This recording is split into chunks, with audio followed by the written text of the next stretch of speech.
Welcome to everyone আরেকটা নতুন ভিডিওতে। তো আজকের যে টপিক হলো সেটা হলো types of cooking. So there is a 3 types of cooking. The first one is dry heat cooking, and the second one is moist heat cooking, and the third one is combination method. So what is dry heat cooking? Dry heat cooking হলো যে কোনো food cook হবে only হিটের দ্বারা, কোনো রকম water বা liquid ছাড়া। The food is cooked by exposing heat without water or liquid addition. That is called dry heat cooking. তো এর মধ্যে রয়েছে grilling, broiling, roasting, baking, barbecue. তো একটা কনফিউশন সবসময় থেকেই থাকে, সেটা হলো what is the difference between grilling and broiling. তো গ্রিলিং হলো যখন আমরা গ্রিল করি তখন যে হিটটা সেটা সবসময় ডাউন সাইড থেকে আসে, আর ব্রয়লিং সবসময় আপ সাইড থেকে হিটটা আসে।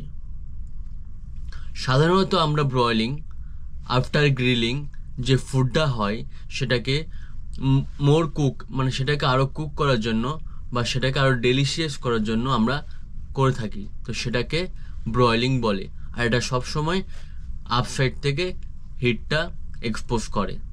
এরপরে রয়েছে ময়েস্ট হিট কুকিং।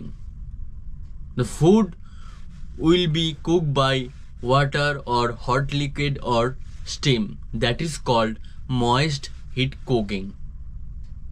মানে এইখানে ফুডটা সরাসরি হিটের দ্বারা কুক না হয়ে ওয়াটার বা হট লিকুইড বা স্টিমের দ্বারা কুক হয়, এটাকে ময়েস্ট হিট কুকিং বলা হয়। তো এর মধ্যে রয়েছে পোচিং, ব্ল্যাঞ্চিং, বয়েলিং, স্টিমিং।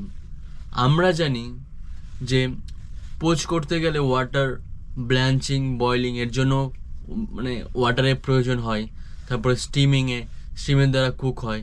তো এগুলি মানে যে হিটের দ্বারা কুক না হয়ে পরোক্ষভাবে কুক হচ্ছে হট লিকুইড বা ওয়াটারের বা স্টিমের দ্বারা।